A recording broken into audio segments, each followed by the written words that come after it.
Olá, esse é o Expresso Sindimepa, um podcast do Sindicato dos Médicos do Pará, sobre atualidades e informações.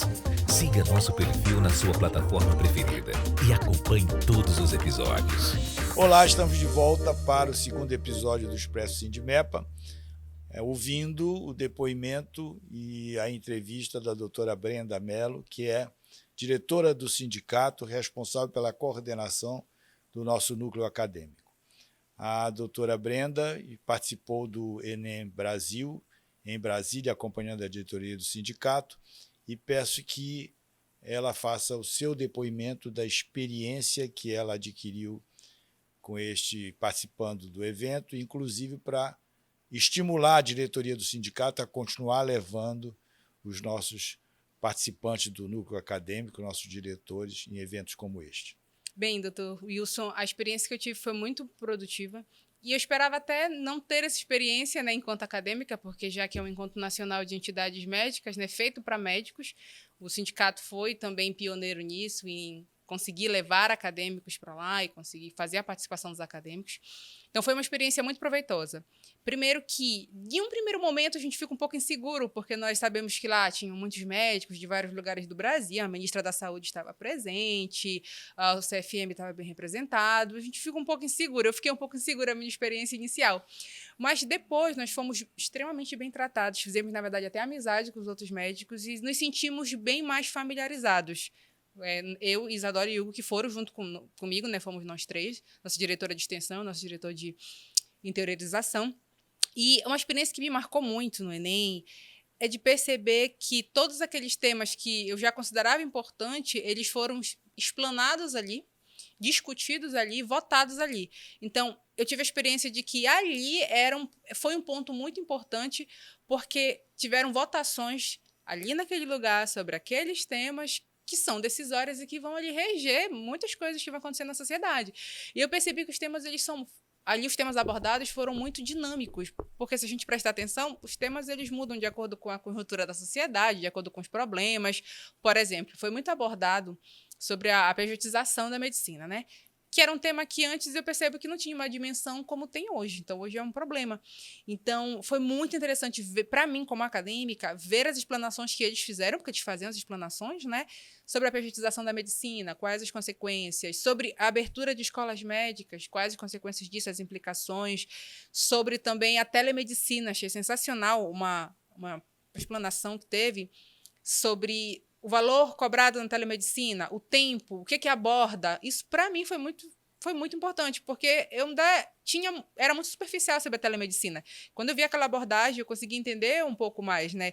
Foi falado sobre outros temas e ali eu também tive uma experiência interessante. Na votação, a gente percebe que, óbvio, como toda votação, há divergência. E a gente percebe correntes diferentes de pensamentos entre médicos.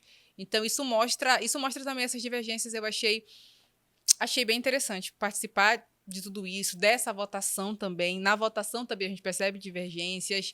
E outra coisa, que quando eles passam as formulações de questões que vão ser votadas, fiquei até em dúvida. Eu falei, nossa, mas como isso é formulado? Aí o doutor Baldi, ele até me explicou um pouquinho de como era formulado. E eu falei depois, ele falou aqui, a gente vai votar e a partir disso vai dar prosseguimento para outros segmentos maiores. Então isso me fez perceber realmente a importância daquele evento. E por que eu acho importante, doutor Wilson? É um evento que que vai depois que é formado, né? Então, são os médicos que vão.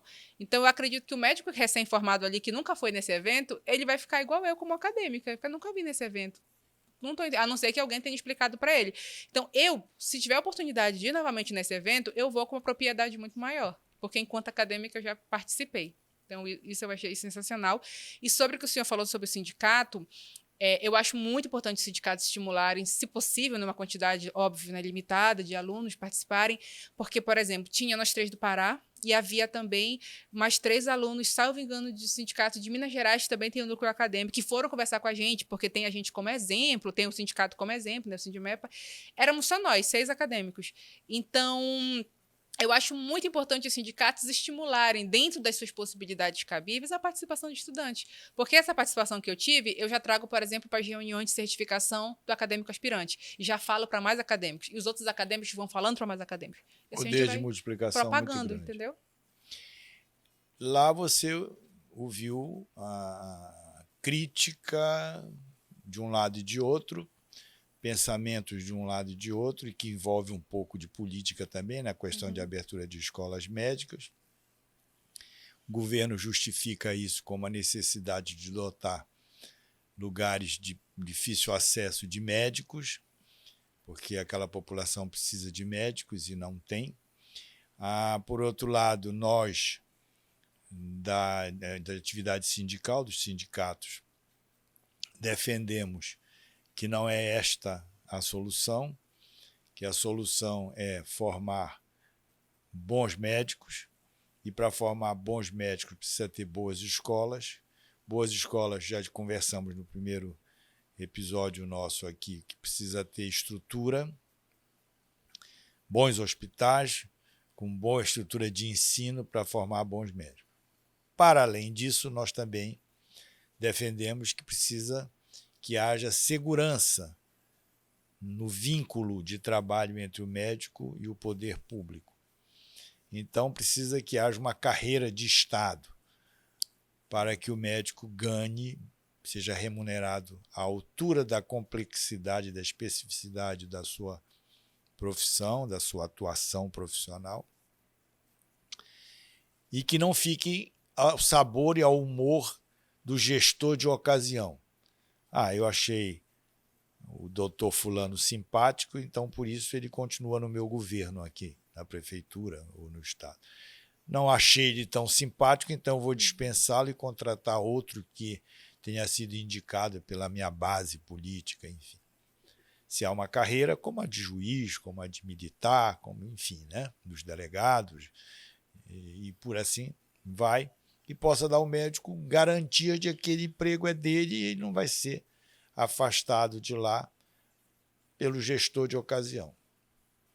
E também uma remuneração adequada, condizente com a profissão, com a prática médica que nós já nos referimos, que seja convidativo, que ele possa se sentir contemplado financeiramente, possa garantir a boa qualidade de vida sua e da sua família, já sabendo que em alguns lugares ele, dentro de um determinado tempo, terá que, provavelmente, até se afastar dos filhos, porque os filhos terão que migrar para grandes centros para poder estudar, uma boa faculdade, enfim.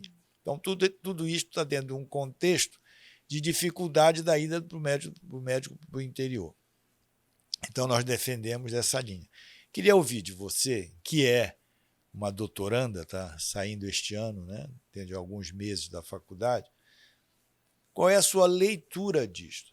Se realmente esses argumentos aqui colocados são condizentes com a expectativa de um estudante prestes a se formar, inclusive depois de ter passado pela experiência da discussão dessas questões lá no Enem, ou se não, se a leitura é outra. Mesmo com tudo isso, o médico não tem interesse, ele quer ficar mesmo na capital, nas grandes capitais, etc.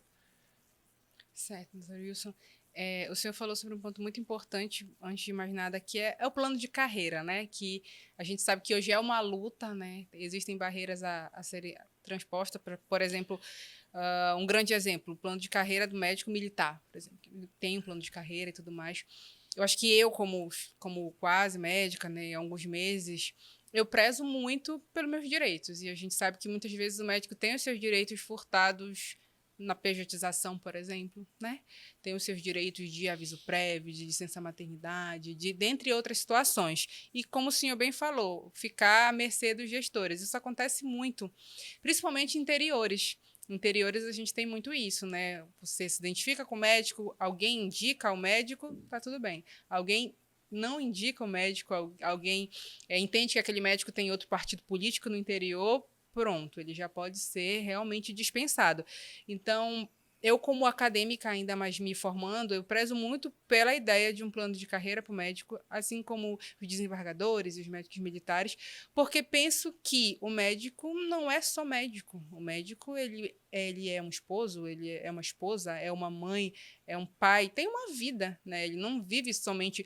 Embora se já falou muito sobre o sacerdócio da medicina, né, mas a visão que eu tenho hoje não é a visão de sacerdócio da medicina. É uma visão diferente. Na verdade, a visão da nova geração de médicos ela é diferente. Eu cheguei a dizer que é uma visão dos antigos, né? É. Isso já passou. Já existe uma outra visão mais real, mais pé no chão hoje. Muito diferente. O médico é um profissional que precisa se sustentar e dar condições à sua família também de sustento. E participar daquilo, né? Então, por exemplo, falar minha experiência. Durante esses quase 6 anos, eu escuto muitas pessoas ainda me encaixarem no estereótipo. Então, as pessoas... E eu sempre combato. E elas percebem. Porque elas falam assim... alguns comentários infelizes de nossa, você vai se formar, mas sabe que médico não tem vida, né? Sabe que médico nem vê a criação dos filhos, né? Comentários que não acrescentam, mas que eu entendo que é uma visão que foi construída. Eu não vou dizer de todos os médicos do passado, não, mas de muitos médicos do passado que realmente viam isso. Então, hoje eu já penso diferente. Não, eu quero entender que existe tempo para tudo, né? Eu tenho outras prioridades também. Eu não nasci médica, né? Eu me tornei médica, né? A partir disso, eu sempre vou ser médica. Mas assim que eu for mãe, eu sempre vou ser mãe também. Assim que eu for esposa, pretendo sempre ser esposa. Então, acho que isso, o plano de carreira, ele possibilita muito uma qualidade de vida muito melhor para o médico. E essa questão do interior... Muitos médicos, eles não querem o interior. Primeiro, porque às vezes não tem recurso suficiente, né? Segundo, por causa dessa questão de gestão, de político, de insegurança e sucessivamente. E outros porque se sentem inseguros mesmo de ir para o interior e acabam, né? A minha visão de acadêmica é essa, acabam querendo ficar mesmo na capital.